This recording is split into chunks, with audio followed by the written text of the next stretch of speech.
જિલ્લામાં એસઆરની પ્રક્રિયામાં નામ કમી કરવા મુદ્દે કોંગ્રેસે ભાજપ સામે ગેરરીતિના આક્ષેપ કર્યા। બોટાદ જિલ્લામાં 1923 નામ કમી થયા હોવાની ખબર પડી છે।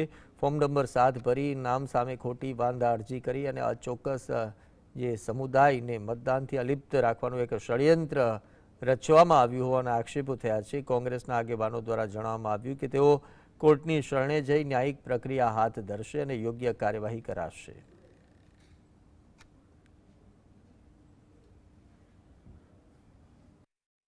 ફોર્મ નંબર 7 એક વ્યક્તિ ગમે તેટલા રજૂ કરી શકશે।